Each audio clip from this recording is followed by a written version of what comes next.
não existe milagreiro se não existir um devoto que acredite nele. Enquanto tiver um devoto que acredita que aquele túmulo é um túmulo de milagreiro, ele será. O santo católico, o santo popular, que São Jorge, Santo Antônio, São José, são santos populares. Esses santos são reconhecidos pela igreja. O milagreiro é o devoto, é o popular que fala, ó, pode ir lá, que ele me ajudou a pagar a conta da Casas Bahia, me ajudou numa questão de saúde, fez eu me reconciliar com a minha esposa, com o meu esposo. É a fé que move. É a fé. A beleza desse fenômeno está nisso. Na ausência completa de intervenção de alguém. É você que diz se é ou não.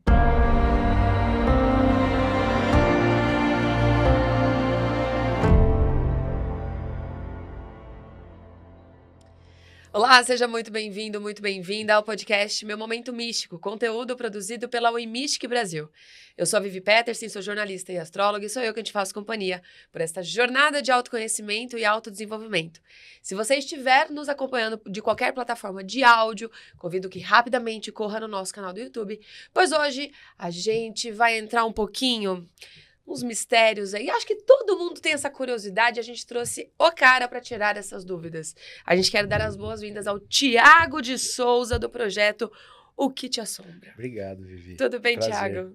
Vamos lá. Tiago, advogado, compositor do samba? Do samba. Do samba, olha só. Do samba. E aí agora você tá percorrendo os cemitérios por aí. Como é que foi isso? Eu acho que todas essas... de chamar de competências, porque são, Claro. né, são habilidades, né? Elas acabam convergindo para um lugar que é o da contação de história. Advogado conta história, compositor conta história. Sim. E pesquisador de cemitério conta muitas histórias. Né? Uhum. E eu acabei me apaixonando por esse tema na pandemia.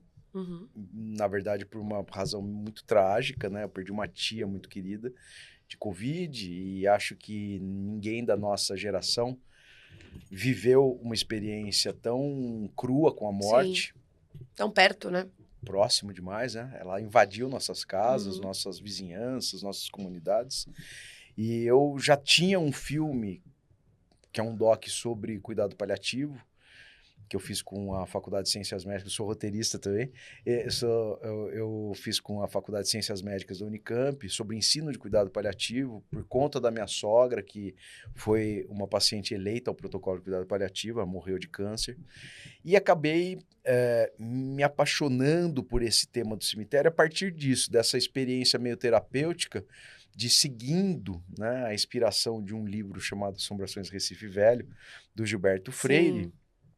Eu me interessei em tentar descobrir ou revelar, né, para a cidade se as histórias de Campinas, que é a minha cidade natal, também tinham um paralelo com o desenvolvimento socio-urbano da cidade, que é uma proposta do Gilberto Freire no livro, né? É isso que eu ia te perguntar, a gente estava aqui nos bastidores falando. O que você viu de semelhança até agora de São Paulo, vamos dizer assim, para o Recife Velho? Não, na verdade tem essa ideia que é rigorosamente a mesma em todas as cidades. Você identifica nas histórias sobrenaturais, e aqui eu não estou caminhando para o lado das explicações dogmáticas religiosas, tá? Estou falando dela como um fenômeno social, como o estabelecimento de uma narrativa ou de retóricas sociais. Todas as histórias têm relação com traumas ou individuais ou comunitários. Se a pessoa morre numa boa, muito dificilmente ela volta para assombrar a sua comunidade.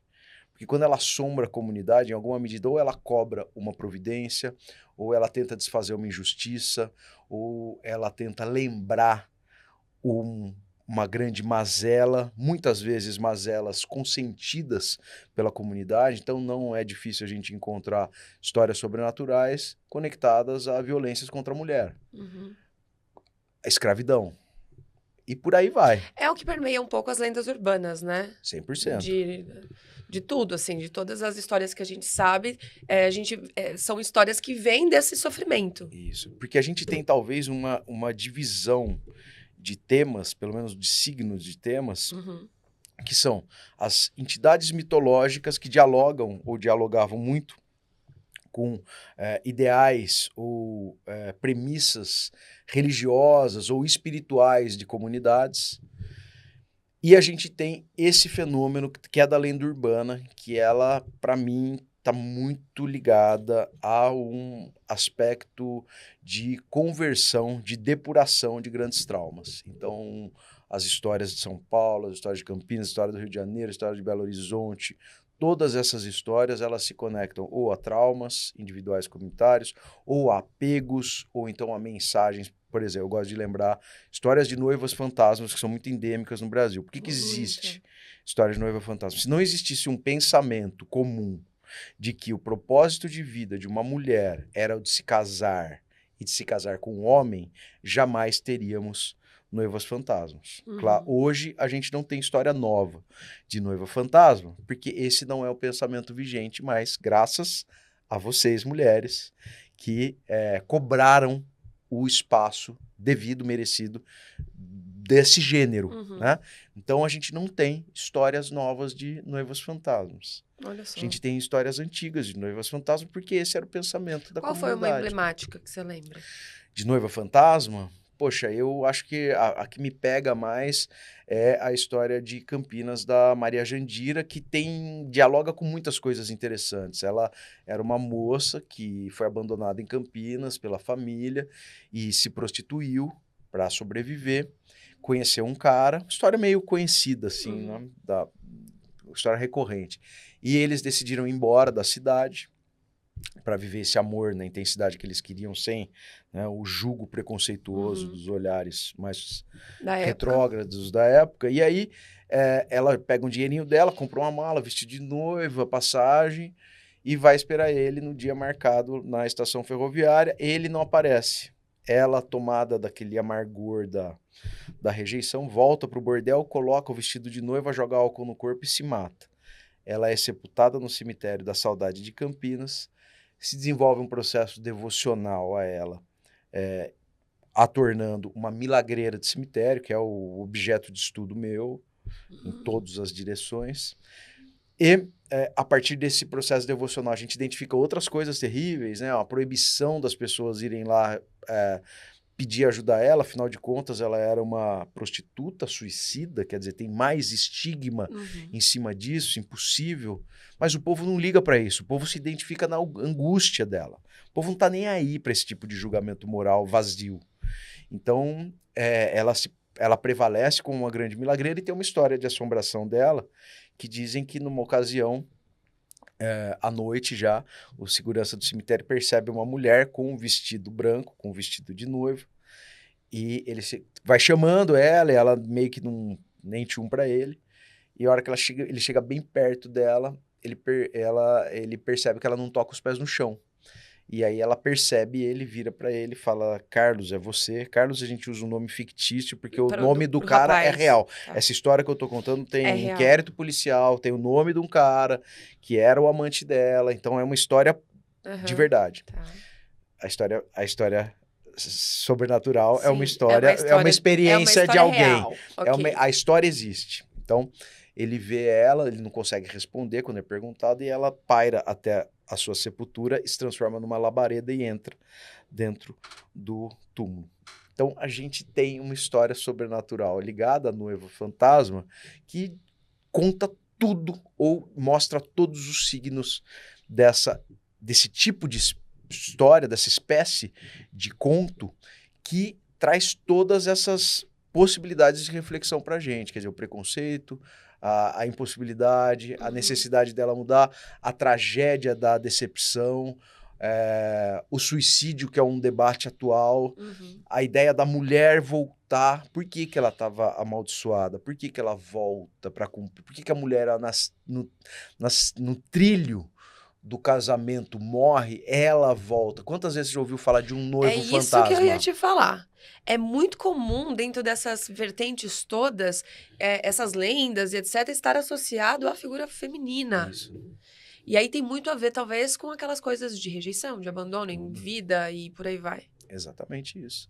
Tudo isso tem a ver. Então, quando a gente encontra uma história de noiva fantasma, se a gente começa a avançar um pouquinho as camadas mais profundas dela, a gente vai encontrar uma série de violências. Às vezes, a gente tem a história da Ana Rosa, que não é uma noiva fantasma. A Ana Rosa que se tornou uma milagreira de cemitério de Botucatu, vingadora de mulheres agredidas.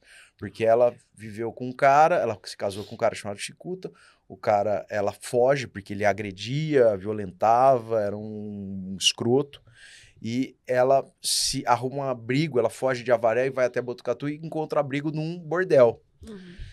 Esse cara, quando volta, ele era carreiro. Quando ele volta, ele vai atrás dela, ensandecido, e fica mais ensandecido ainda ao descobrir que a mulher que ele era obcecado, tinha todo aquele sentido de posse, tá num bordel. Ele tenta invadir o bordel para tirar as moças, as putas vão lá e botam ele para fora, enxotam ele, humilhando ele mais ainda, então ele planeja matá-la, e vai para um bar, enche a cara, contrata alguns caras para fazer isso e eles matam a Ana Rosa da forma mais cruel, mais perversa, esquartejam ela viva, depois de todos terem violentado ela, uma brutalidade.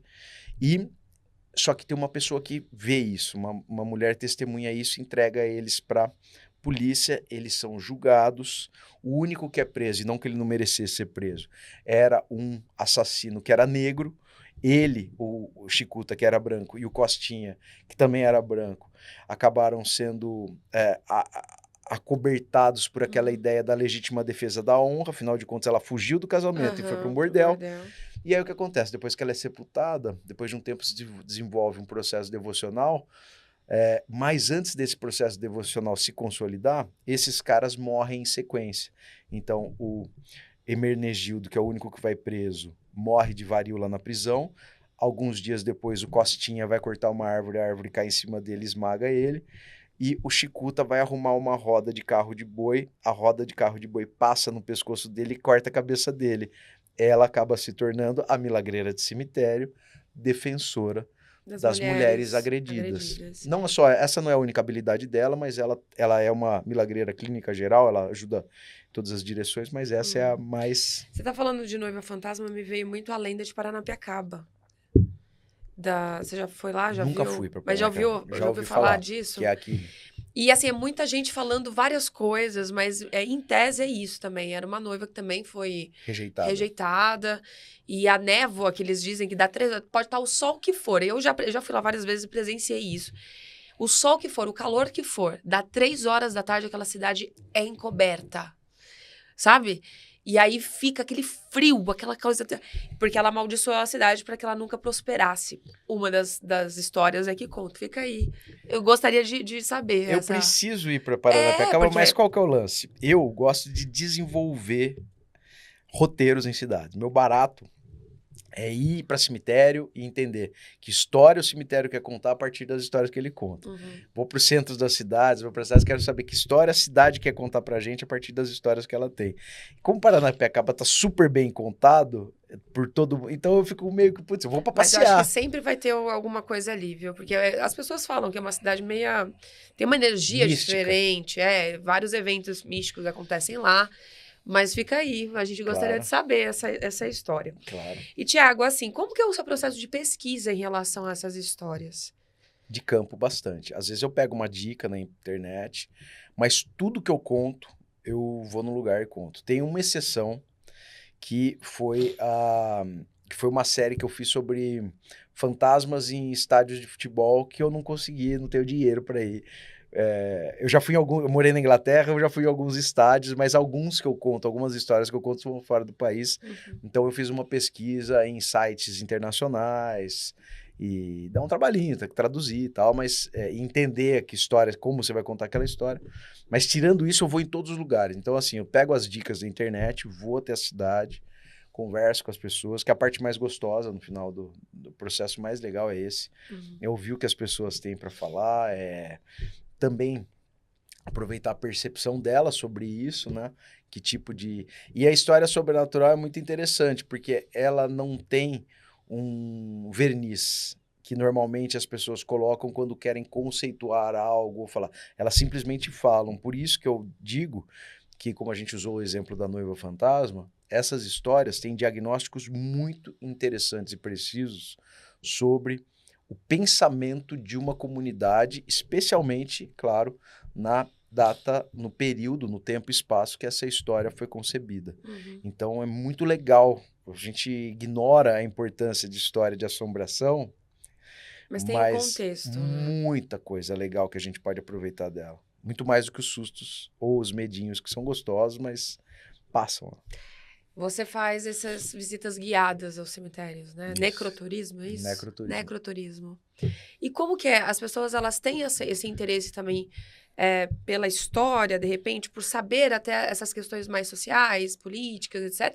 Ou é só pessoas que, não, eu só quero saber, só quero ver. Tem uma galera que gosta, né? Tem, Umas coisas mais mórbidas. Tem, mas o que eu tento fazer é usar o magnetismo do cemitério, das histórias, porque, lógico, se eu vou para um cemitério e não tem história de assombração, eu não conto. Tem cemitério que não tem. Eu vou na Necrópole, São Paulo, tem a história da Isildinha, que é uma história mais mística, né? Que é uma milagreira de cemitério importante, mas ela não é uma história de fantasma. E recentemente no cemitério de Araçá, né? Do Araçá. No Araçá, a gente tem por conta da Eunice. Da doutora Eunice, mas lá a gente tem também o menino Guga, que também é um milagreiro. Ah, tá. A gente tem um processo devocional que talvez esteja começando com a Nair Belo, que eu ainda não posso afirmar. Jura? Juro. Super legal, né? Que demais, que legal. Eu achei um esvoto muito característico de agradecimento para Nair Belo, e a grande questão é, como eu não encontrei ainda um devoto dela, uma devota, eu não posso falar que ela é porque é uma milagreira, porque eu preciso de alguém que diga, porque a dona Nair Belo, eu também não sabia disso, eu comecei a estudar toda a história dela, toda a biografia dela, e eu descobri que ela perdeu um filho num acidente de carro. Ela acabou submergindo a uma depressão muito grande, bastante natural, né? Bastante por conta disso. E ela saiu desse processo de depressão a partir do ingresso dela no espiritismo. Ela era fortíssima. Fortíssima. Sim. E eu não sabia, e é por isso que tem uma dúvida, porque eu não posso falar, ela é uma milagreira. Por quê? Ela atendeu muitas mães que passaram pela mesma situação dela nesse período em que ela se dedicava ao espiritismo.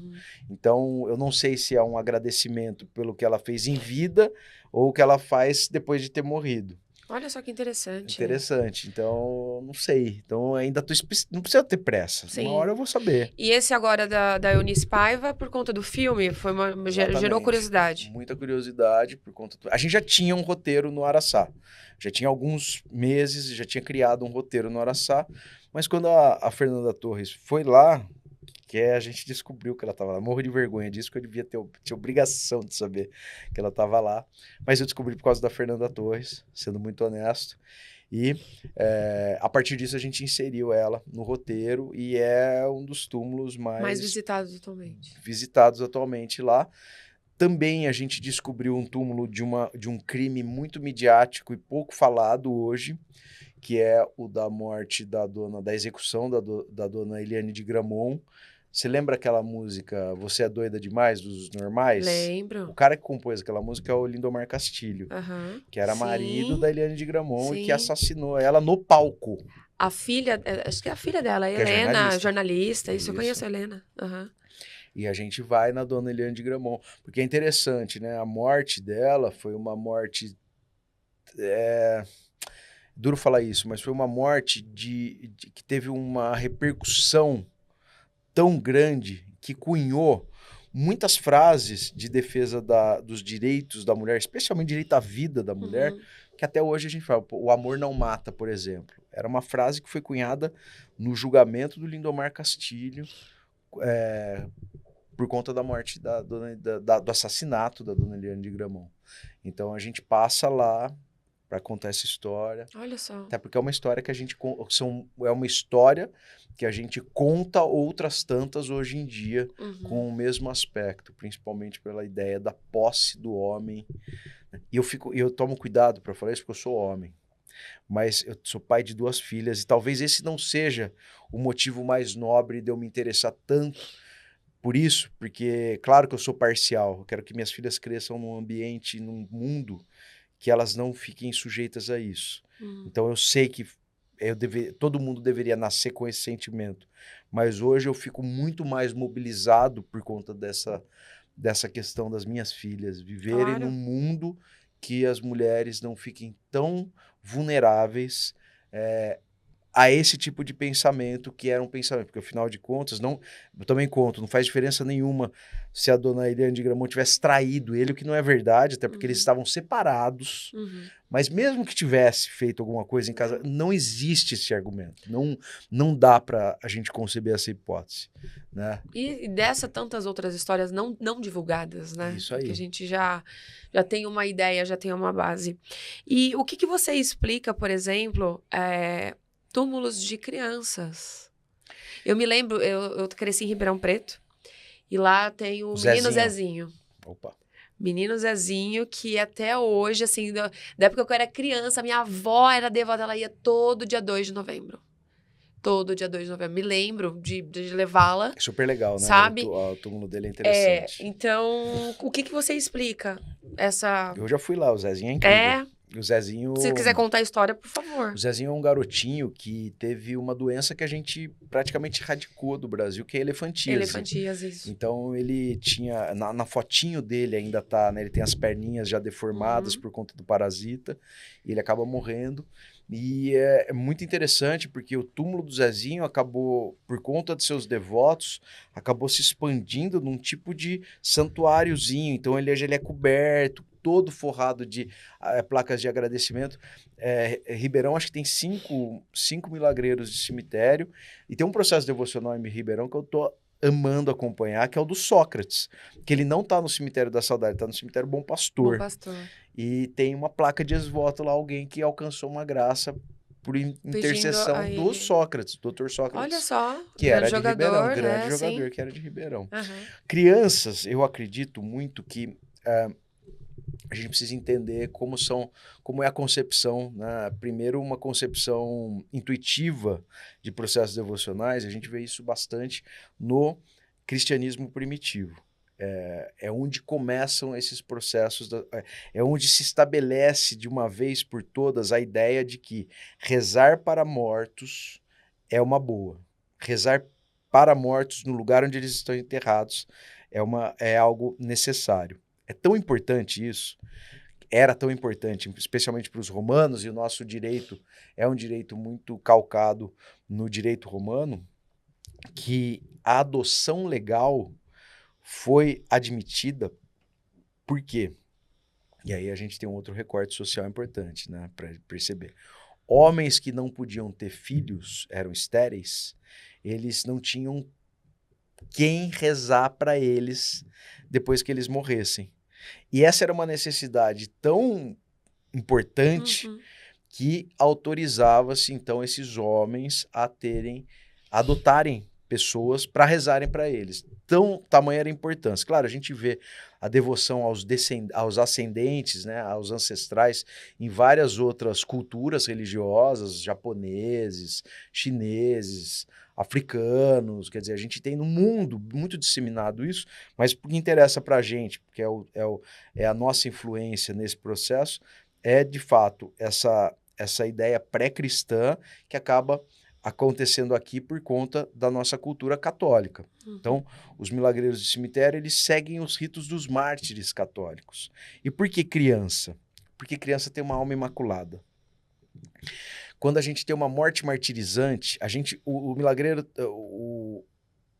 a divindade original, a devoção a santos católicos, começa no cristianismo primitivo, quando as pessoas identificam que aqueles mártires que jamais negaram são duas negativas, né?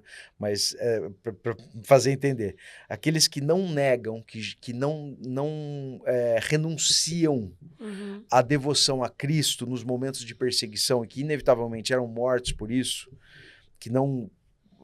eles acabam sendo interpretados como mártires cristãos. Eles começam daí, então, a ideia de que são santos. A morte martirizante acabou zerando completamente seus pecados e eles podem ser pessoas que ajudam outras pessoas a partir disso, pela proximidade de Cristo, pela pela indubitável certeza de existir Cristo, de existir Deus. As crianças são almas imaculadas. Há a mesma interpretação. Então, eu vou lá e peço ajuda para uma criança porque eu sei que aquela alminha é pura, é incólume. Ela nunca foi maculada de pecado. Então, bebês, crianças pequenininhas, às vezes crianças martirizadas. A gente vê, por exemplo, em Sorocaba tem a história da Julieta Chaves, que é uma menininha que foi violentada por um professor, jogada, e ela... Não, são histórias terríveis, gente. mas que acontecem.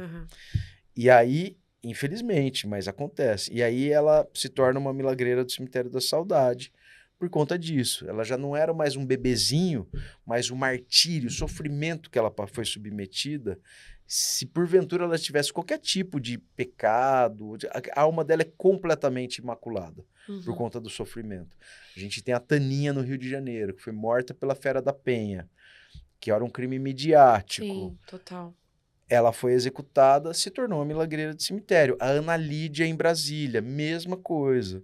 Uma menininha, a gente já está falando dos anos 60, a gente já está falando dos anos 70. A Ana Lídia foi 73.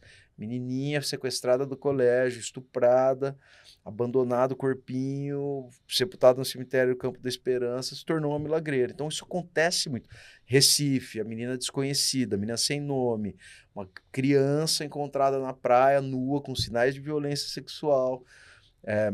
As pessoas sepultam ela, começam a rezar por sua alma e começam a pedir ajuda, porque acreditam que o martírio desse anjinho, dessa anjinha, inevitavelmente a coloca na condição de uma divindade. Então é por isso que tem tanta gente que reza para criança.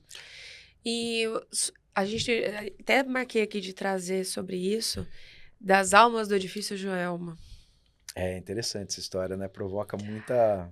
Provoca uma curiosidade imensa. É uma curiosidade imensa. Conta pra gente. E o mais legal é que tem uma atualização necessária sobre essa história, porque essa é a grande propagação da história das 13 almas do Joelma, muito mais do que o fato delas existirem no cemitério da Vila Alpina, lá perfiladas, as 13 sepulturas, é o fato de dizerem que elas morreram abraçadas, as 13, dentro de um elevador durante o incêndio. E isso nunca aconteceu. Não aconteceu? Nunca aconteceu. Primeiro que é engraçado, porque eu já fui várias vezes no Joelma, por muitas razões, e se você entrar no elevador, você vai ver que cabem apertado 4 pessoas. Não caberiam 13. Tá.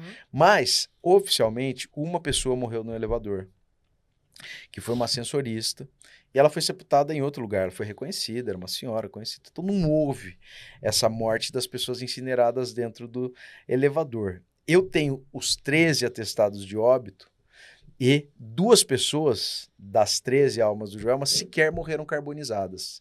Elas morreram de politraumatismo, infelizmente, provavelmente foram aquelas pessoas que saltaram.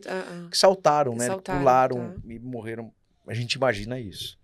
Então, mas independente disso, são pessoas que morreram num grande incêndio, que não foram reclamados os corpos e que, por essa razão, a prefeitura tomou como providência encaminhá-los até o cemitério da Vila Alpina e lá sepultá-los. Isso aconteceu em 2 etapas. Qual que é o aspecto bonito dessa história? É da comunidade ter acolhido esses corpos. Todo mundo sabia que foram corpos não reclamados. Então, qual foi o primeiro expediente da comunidade? Ir lá rezar por eles. Então, as pessoas iam lá, oravam por essas almas que não tinham ninguém para rezar por elas. Então, esse já é um dado de empatia comunitária muito característico dos milagreiros do cemitério. A outra história é que, aí sim, já dialogando mais com o universo sobrenatural, é o de que, em uma ocasião, o coveiro, que trabalhava lá, começa a escutar uma a uma as vozes sendo emanadas de dentro dessas sepulturas. E aí ele intuitivamente vai lá e joga água em cima delas e elas arrefecem, elas param de gritar. Isso acaba ganhando vulto. E quando isso ganha vulto, todo mundo imagina que eram almas martirizadas, associando 13 às 13 almas benditas do purgatório. Então, acredita-se, a partir da doutrina católica, que existe uma interface entre o inferno e o paraíso, que é o purgatório, que as almas de tempos em tempos têm autorização de ajudar pessoas no mundo a resolver suas questões mundanas para dar uma diminuída nos seus pecados, porque no purgatório você tem a expectativa de salvação, mas ainda tem pecados para sanar. Claro. Então, essa associação faz com que acreditem-se a esse espaço, a ação dessas 13 almas em conjunto, a capacidade milagrosa de resolver problemas. Os problemas. Você estava falando, eu estava pensando aqui, né? Pessoas que trabalham em cemitério devem ter cada história. Coveiros, assim. Eu acho que são... É engraçado, né? Porque eu acho que o cemitério é um grande aliado da comunidade. Muita gente estigmatiza, faz esse lugar sujo. Né? É um museu a céu aberto, qual né? Qual é a outra opção? Você fala, vou cremar, mas essa é uma escolha. Claro que tudo bem cremar. Não tem problema, mas é uma escolha. Ah, mas cremar também polui. Quer dizer, nenhuma das soluções ela é definidora de algo que seja 100% eficiente. E o cemitério, para mim, é um grande aliado, tanto do ponto de vista sanitário, e aí a gente associa imediatamente aos funcionários, porque eles se dedicam a isso, quanto do ponto de vista... Porque o cemitério é um grande palco em que desfilam os 4 domínios das nossas dores. As dores físicas, afinal de contas a gente morre, dói, se acabou. As dores sociais, que são as consequências de você ter morrido para sua família, para sua comunidade. Se for uma pessoa notória que ajudava muita gente, para mais gente, e assim por diante. As nossas dores psíquicas, quer dizer, como é que a gente entende a ausência, como é que a gente... Quais são esses efeitos psicológicos no nosso dia a dia. E espirituais, por que não dizer? Entendeu? Claro, com certeza. Nós somos formados desses 4, as nossas dores dialogam nesses 4 aspectos da nossa vida. E o cemitério, ele é muito... o cemitério e as pessoas que trabalham no cemitério acabam ajudando a gente nesse processo. Então, os coveiros, eles escutam muitas histórias de assombração, eles escutam muitas histórias de devoção, eles escutam muitas histórias de lutos e de processos de lutos e de sofrimentos. Então, eles são super analistas.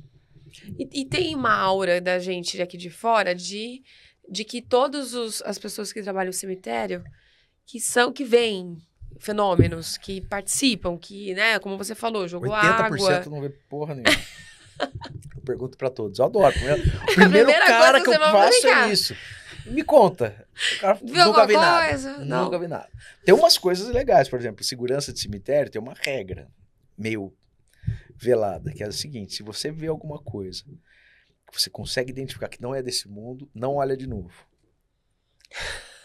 Mas aí, pô... Não, se é um ladrão, você vai lá e pega.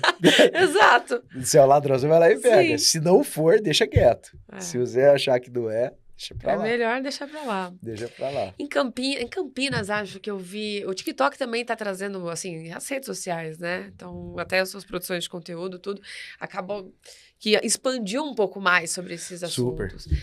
E aí eu me lembro, o algoritmo começou a me entregar várias coisas de Umbanda. E em Campinas não tem ali? Super o seu santuário, tranca-rua.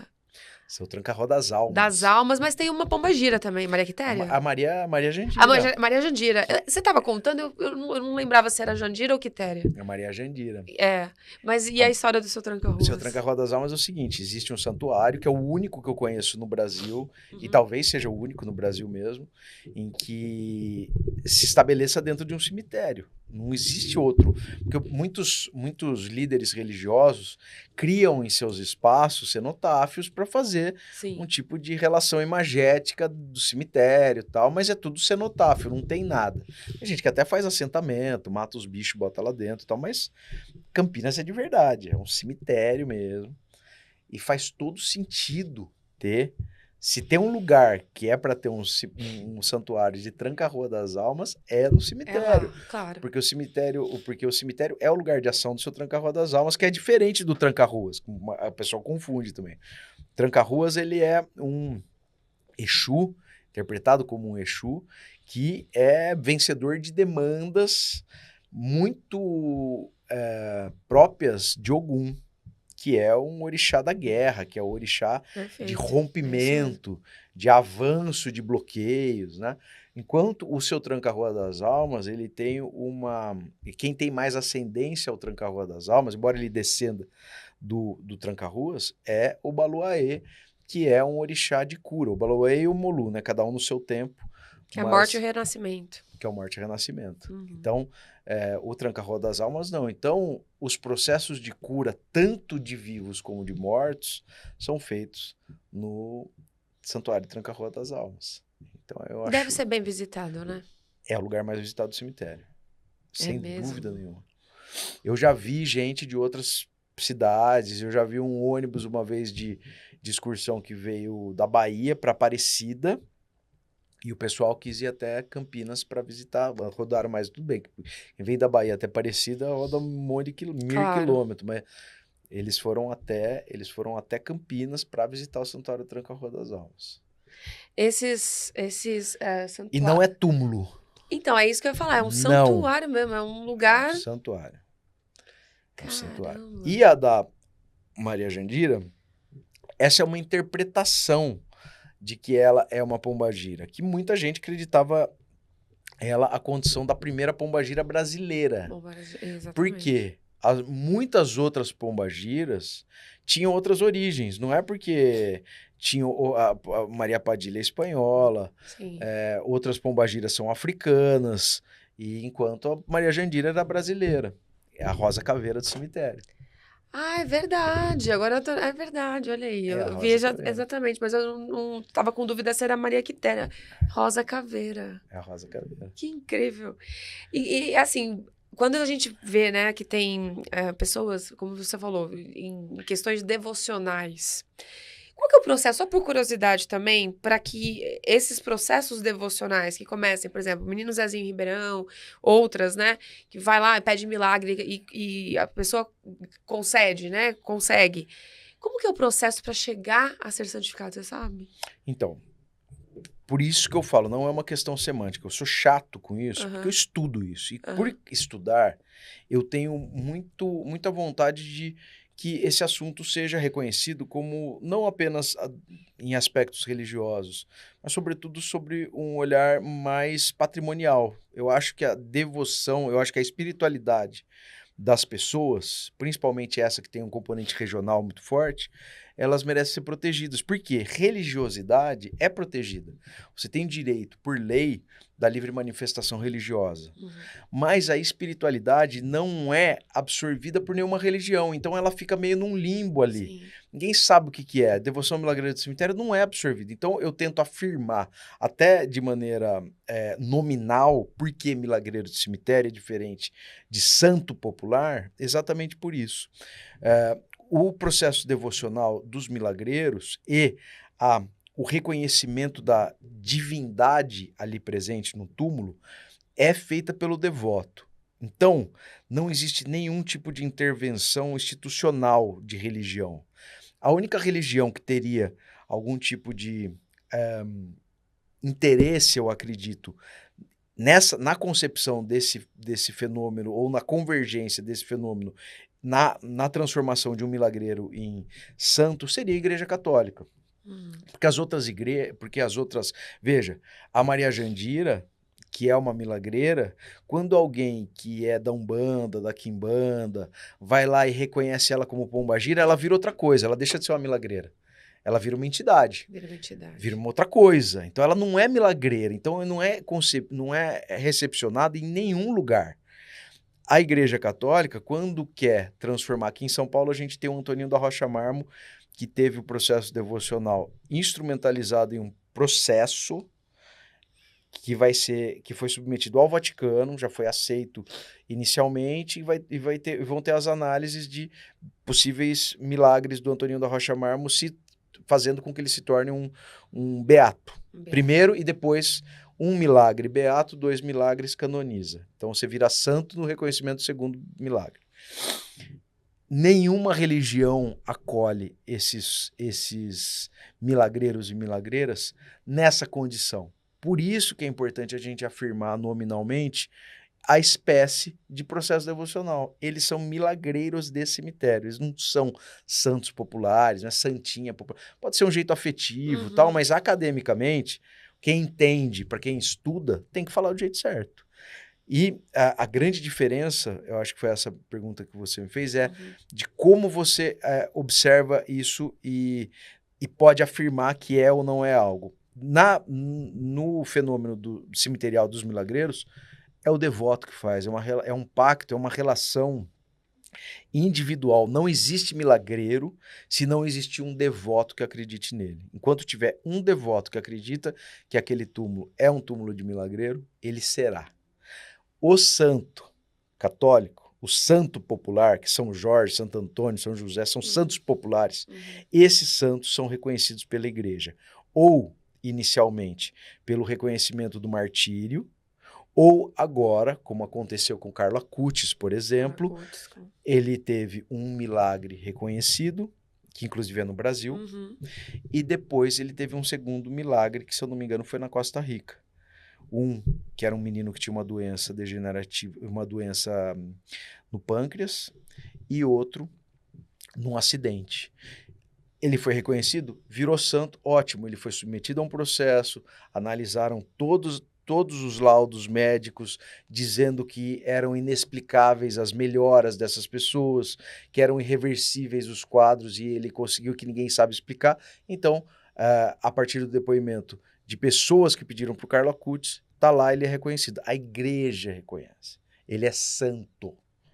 O milagreiro é o devoto, é o popular que fala, ó, pode ir lá que ele me ajudou a pagar a conta da Casas Bahia, me ajudou numa questão de saúde, fez eu me reconciliar com a minha esposa, com o meu esposo. É a fé que move. É a fé. A beleza desse fenômeno está nisso. Na ausência completa de intervenção de alguém. É você que diz se é ou não. Por isso que eu acho que precisa ser muito protegido, precisa ser reconhecido como tal. Me desespera ver gente que insiste e que se diz estudioso a tratar isso como se fosse...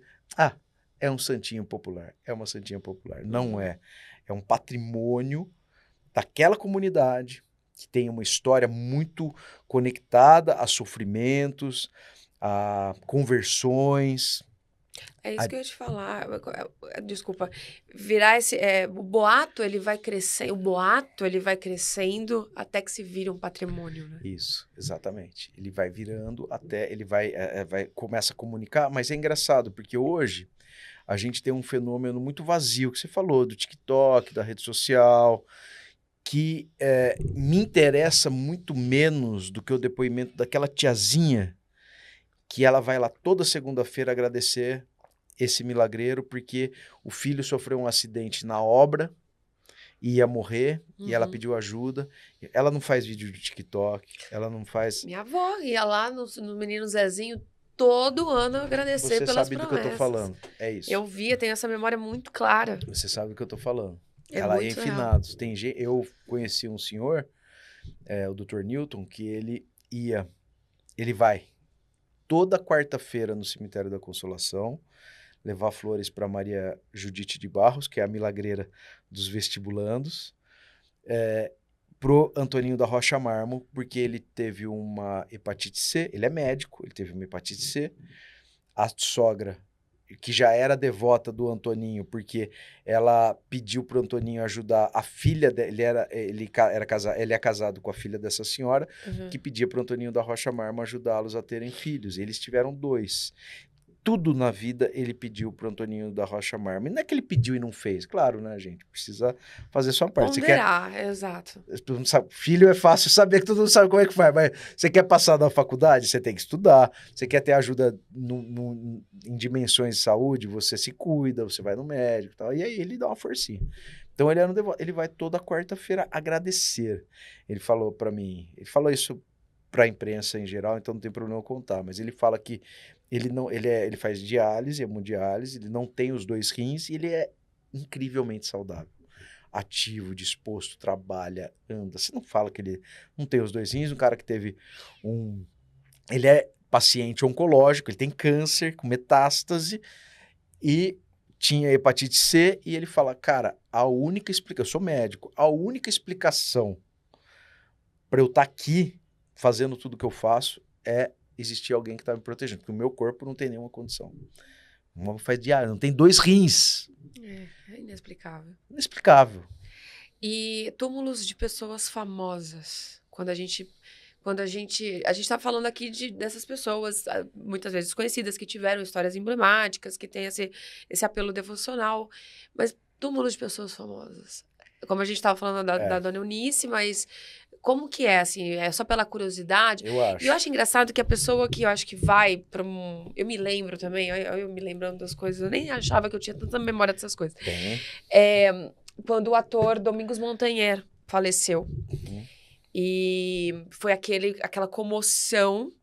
E ele tá na quarta parada, que eu moro bem perto, inclusive. E tinha gente assim, Thiago, pendurada no muro. Eu me lembro de uma repórter da Globo fazendo a cobertura, ela tava pendurada no muro. E assim, uma coisa... O que você acha que causa essa curiosidade? Tudo bem que foi uma tragédia, enfim. O que causa essa curiosidade? É mais de ver realmente, poxa vida, essa pessoa no auge da fama também, foi parar, tem todo o fim? Eu acho que tem várias coisas. Eu acho que tem esse elemento, sem dúvida, das pessoas que gostavam mesmo daquela pessoa, de tudo que ela projetava na pessoa. Porque no final, quando você morre, você vira o que você é. Não, e de uma forma trágica, né? De uma forma... Totalmente. Não estava doente, aquela coisa nada. Então, a gente, na verdade, o cemitério ou a morte, ela nos transforma no que a gente é de verdade. E não mais o que a gente projeta. Então, não mais o que as pessoas projetam sobre a gente. Então, uma pessoa famosa, ela, depois que morre, ela se encontra com uma mortalidade que o fã não acredita muito que é possível de acontecer, porque ele gosta, ele vai. Eu acho que tem esse interesse, tem no fundo, e eu tomo muito cuidado com isso, no fundo tem também uma ideia de que... Sabe quando uma pessoa... Campinas, eu falo que eu sou campineiro. O pessoal de Campinas odeia gente que dá certo. Assim, de modo geral, todo mundo fala que o campineiro odeia o outro campineiro famoso. Tá. É uma brincadeira. Claro. Eu não sei, não, viu? O interior de São Paulo, às vezes... Ribeirão também tem isso um pouco. Odeia que você faça sucesso. Mas o que eu ia te dizer é o seguinte, tem um certo sadismo de olhar e falar, tá aí, tá vendo? Era, né? Olha só. Tem isso. Uma certa arrogância. Mesmo que seja intuitivo, como se a morte fosse uma punição. Eu ando muito distante dessa ideia de que a morte é um fato natural. A morte não é uma punição. Deus não vai te matar porque você fez alguma coisa. Nem boa, nem ruim. Porque senão a gente não teria crianças maravilhosas, bebezinhos com a vida inteira pela frente sendo mortas e verdadeiros crápulas vivendo até 100 anos, tal. Se existisse alguma justiça na morte, ela levaria os crápulas antes. Sim. Entendeu? Se é essa a análise. Então, lógico que uma pessoa famosa atrai a atenção. Acho que todas as abordagens, principalmente para isso, em figuras públicas, a gente tem que ser muito respeitoso, mesmo quando vai levar. Eu, claro, já fiz alguns vídeos sobre pessoas famosas, embora tudo que a gente faça ande muito distante. Me interessa muito mais uma história não conhecida do que uma história do que uma super conhecida. Mas, às vezes, a gente se depara e é gostoso lembrar de pessoas legais, lembrando que a vida é efêmera, e a morte não é eu sempre gosto de dizer que a maior arma contra o efeito secundário da morte, que para mim é o mais perverso, que é o esquecimento, é a memória. Então, lembrar de uma pessoa querida do grande público, de seus feitos, mas nunca com esse olhar da morte. Sim. Sempre da biografia, sempre da vida, da memória. Porque o cemitério também é um promotor de reencontros. Quando você vai visitar o Ronald Golias, você lembra da história dele. Você não lembra dele tá morto. Eu sei que ele tá morto. Morreu. Todo mundo vai morrer. Eu, você. Todo mundo. As pessoas que a gente ama mais em algum tempo e espaço. Minha filha, um dia ela vai morrer. Não quero que aconteça isso agora. Velhinha, uma vida plena. Uma vida plena. Quero que ela tenha uma vida plena. Mas todo mundo que está vivo vai morrer. Então, quando a gente vai visitar uma famosidade, eu gosto de lembrar de seus feitos, de seus biografias, apresentar às vezes pessoas que não são conhecidas para novas gerações. A gente vai muito, no nosso circuito no Araçá, por exemplo, a gente passa pelo Denner, que era um craque de futebol. Era um menino que foi um dos postulantes a ser um Pelé. Tá. Então, qual que é o aspecto que eu abordo? Eu lembro da história do Denner, para gerações que nunca ouviram falar dele, mas que hoje tem até no YouTube e tal, mas o que eu gosto de lembrar? Que o Denner, quando ele morre em 94, ele morre num carrão da época. Ele morre num acidente automobilístico, um amigo dirigiu o carro, bate numa árvore, ele morre, ele quebra o pescoço. Ele estava com o banco reclinado e aquele movimento de chicoteamento do pescoço, ele quebra o pescoço e morre imediatamente. O que eu gosto de lembrar do Denner? Que o Denner, ele fez parte de uma geração de pessoas que eram definidas etnicamente como negras e que tinham no futebol e na música a porta de saída da verdadeira miséria. E quando o Denner quando ele morre, um monte de abordagem foi, tá vendo? Não podia ter um carro desse. Tá vendo como não pode? Você tá brincando. Tá vendo como... Ninguém lembra disso. Ninguém lembra dessas abordagens, desses comentários. Gente. Ele tinha um eclipse branco que era o objeto de desejo dos emergentes brasileiros, porque a gente vinha de uma época de abertura do mercado de automóveis estrangeiros.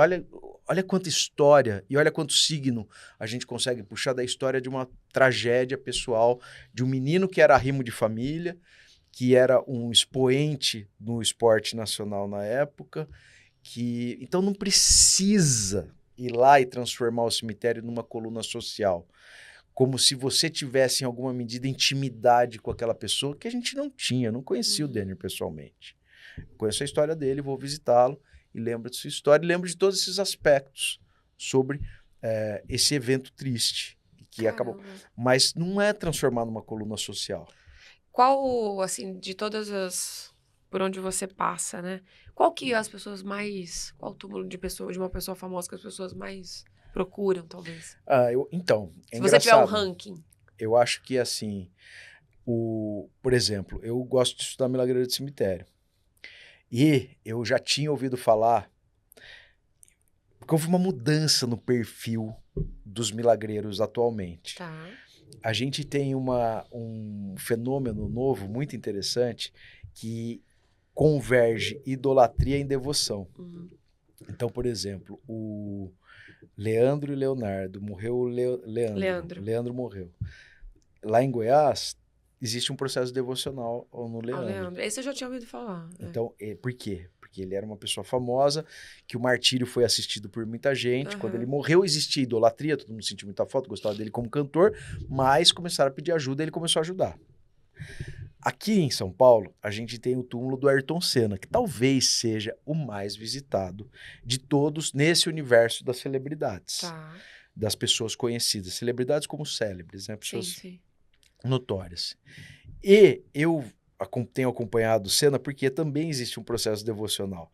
Só que ele, às vezes, se confunde com idolatria. As pessoas que adoram ele. Mas tem um cara, por exemplo, que me procurou, eu não tenho autorização de falar o nome dele, mas ele me mandou um relato de que ele tinha um sonho, ele trabalha com automóveis, e ele tinha um sonho de adquirir um carro, e era um carro para ele trabalhar, não era uma vaidade, não era nada disso. Ele trabalha hoje com um aplicativo de carro. E ele falou que pediu para o Senna, e o Senna ajudou ele a comprar o carro dele. Ele não tinha aprovação em financiamento, ele tinha nome não sei o que negativado, tal. Ele conseguiu, a partir de um pedido que ele fez, conseguiu organizar a vida dele através do Senna. Eu achei super legal. Estava procurando um devoto que dissesse sobre esse processo devocional. Eu encontrei, ele me procurou, na verdade, porque eu fico falando por aí que eu tô procurando, né? Caraca. Então ele me contou essa história. Falou, já pensou, gente? Vem aí o Santo Senna. Ayrton Senna dos Santos. Ayrton Senna dos Santos. Muito bom. É interessante essa visão, né? Porque tem essa confusão da idolatria, né? De você ser muito fã e de você acompanhar o martírio. Isso é realmente... Eu me lembro da Hebe também. Da Hebe. Deve ser um dos mais visitados ali Muita no Morumbi. gente. Vira um circuito. Por quê? O que acontece? Como você não tem no cemitério a barreira que é quase intransponível para o fã comum, o cemitério vai lá, o cara acha que ele é amigo, que ele tá lá. Tô aqui, viu? Oi, tudo bem? Tá. Então, vira uma coluna social. Eu acho, por exemplo, que fizeram com o Silvio Santos uma cretinice. Por quê? A família não queria, todos os ritos judaicos são de pouca exibição nesse momento, e vai lá um cara, nó cego, espírito de porco, filmar o caixão do cara. Ele não quer. Ele não queria. Já deixou Quem te claro dá esse isso, né? direito? Tem gente que briga com a família porque isso aqui tá abandonado, a família tem que... Cara, quem te deu o direito de fazer isso? Como é que pode isso? Como é que... Sabe? Tem um atual aí de um jogador de futebol. Como é que o cara tem coragem de brigar com a viúva? A viúva perdeu o marido. Você vai discutir com ela sobre o seu direito de filmar e dela de não ficar puta da vida com isso? É uma loucura. Então, assim, eu acho que é legal. O interesse pelos cemitérios é super genuíno, principalmente porque a gente veio de uma pandemia em que a morte... Eu tenho certeza que muito mais gente teve essa sensação que eu tive de precisar fazer alguma coisa sobre isso, porque, claro que agonia, a gente deveria ficar mais humilde diante da nossa efêmera passagem pela Terra, né? Me perguntaram, você acha que as pessoas mudaram da pandemia? Eu falei, não. Só pioraram. Eu até achei numa parte, assim, né? Depois que começou a volta, eu falei, tudo igual. É engraçado, porque, na verdade, a gente teve uma baita oportunidade, né? De entender mudar, outros de valores, o que é mais importante, que a gente ser mais solidário, Não, a gente ficou pior mesmo. Também acho que a gente ficou pior. A gente ficou mais frio, por quê? Se a pandemia oferecia essa possibilidade, ele também arrumou um instrumento pra gente se conectar, mas sem se conectar, que é isso aqui. Então, todo mundo acabou se digitalizando completamente, os valores, as importâncias, tudo acaba inevitavelmente se traduzindo em audiência. Então, hoje, todo mundo faz qualquer coisa. Todo mundo não, tô falando genericamente, mas é claro que você também, eu tenho certeza que a gente, até pela nossa conversa, dá pra ver que a gente tem limites. Sim. Claro que a gente quer ter audiência, mas não a qualquer custo. Exatamente. Não a qualquer custo. Exatamente. Tem um limite... O nosso sarrafo é muito alto. Não precisa ir além por conta de visualização. E se o custo de ter audiência é se você se negar ou então fazer algo antiético e tal, não vou ter. Tá tudo bem. É isso. Todo mundo fala, você tem fã. Não tenho nenhum fã. Não quero ter fã. Detesto a ideia de fã, porque o fã projeta o que ele imagina sobre você. Eu quero ter pessoas participando com a gente do movimento de mudanças de cultura. E vira uma proporção que você perde o controle. Né? Então você vai ter muita gente que vai apoiar o seu trabalho, vai achar incrível, não é isso aí e tal, vai querer contribuir, vai ter gente que vai invariavelmente criticar, e isso vira um efeito manada que depois fica complicado. E você fica escravizado pela validação. Você precisa ser amado. Você precisa ter o like. Você precisa. Porque se você não tiver aquilo, que é terrível. Então, eu acho que a pandemia, mas pra gente, pra esse universo, tanto do ponto de vista espiritual, como do ponto de vista prático, de mudança desses espaços de memória, eu acho que eclodiu um interesse inédito, eu imagino. Porque os cemitérios e esses assuntos sempre fizeram parte do nosso cotidiano. Você falou, você ia com a sua avó, levar lá pro Zezinho. E não era um... Você simplesmente ia fazer o que ela chamava e fazia. Aí a gente se afasta da morte, porque o jeito que a gente vive não coloca, não insere a morte no nosso cotidiano como algo natural, porque você é blessed. As pessoas são blessed. Sim. As pessoas são abençoadas. E quem é abençoado não morre. Quem é abençoado não sofre. Quem é abençoado... E, cara, a gente passa por sofrimento, a gente passa por angústia. E esse negócio aqui acabou fazendo com que a gente pudesse se travestir de felizes. Pudesse travestir da condição... É uma máscara social. É uma máscara social que faz com que você só mostre seu melhor lado. Você esconde aquilo e... Então, acabou virando uma ética. Porque éticas são coletivas de que a gente não tem. E, eu acho que o cemitério, ele faz a gente ser muito humilde. Quando foram fazer a mudança no muro do cemitério do cemitério da Saudade de Campinas, caiu um muro lá, porque era velho e tal, e aí teve um projeto que acabou sendo uma prova de gradil e fui consultado. Porque o que você acha? Eu falo, acho perfeito. Porque tem aquela coisa meio do Nietzsche, né? De você olhar para o precipício e ele olhar de volta. Eu falo que o cemitério faz isso também. Você olha para o cemitério, ele olha de volta para você. Fala, ó, lembra? Tô aqui. Tamo aí. Você vai vir para cá. Em algum momento você vai chegar. Momento. E esse livro aqui, você escreveu em que momento? Esse livro, na verdade, assim, eu tenho 3 livros. Milagreiros de Cemitério. Da cidade de São Paulo. Quando houve a concessão, eu sou apaixonado pelo tema, quando houve a concessão dos cemitérios à iniciativa privada, eu fiquei super feliz de ver que no edital tinham 12 túmulos de milagreiros que estavam sendo destacados para serem protegidos. Só que eu sabia que tinha muito mais milagreiro. Então, o que eu fiz? Fui em todos os cemitérios públicos de São Paulo que estavam sendo concedidos atrás de milagreiro. E achei, alguns eu já conhecia, então eu iria elencá-los numa carta para a prefeitura, e eu achei outros. E já está desatualizado, porque tem mais, eu já encontrei mais, porque devoções nascem e morrem. Então, a gente vai ter novas descobertas ao longo do tempo. E vai vindo mais. Vai indo. Então, eu fiz uma carta, mas eu achei legal a história. Eu falei, porra, cara, que legal. Eu acho que é legal sair por aí atrás de milagreiro, numa cidade de 14 milhões de habitantes, que tem um olhar totalmente materialista, que tem um olhar para a morte super preconceituoso. A cidade que não para. Que, né, afasta a morte, com certeza. E eu falei, vou atrás das divindades que estão guardadas no chão de São Paulo. Fica a dica. Aí, Milagreiros de Cemitério. Isso aí. Muito bom. É muito legal. Só uma coisa interessante que aconteceu. Eu tenho uma amiga que chama Andréa. Ela comprou o livro. A gente se tornou amigo por causa disso. Ela comprou o livro, começou a ler. A filha dela, a Luli. Aqui tem uma milagreira que ajuda em vestibular. E aí, a Luli, claro, ele estudou bastante, todo o mérito do mundo para ela. Mas ela foi, na véspera de fazer o vestibular, pedir ajuda para Maria Judite de Barros. E passou na prova. Claro que ela passou porque ela estudou. Mas ela pediu uma ajuda para ficar mais tranquila, para ter uma forcinha lá do outro lado. E aí foi muito gostoso, porque ela foi levar uma plaquinha e me falou. E no final a gente teve uma matéria agora até com um portal importante aí. E ela contou a história dela, o depoimento dela. A gente falou, eu fui mesmo, olha que funciona.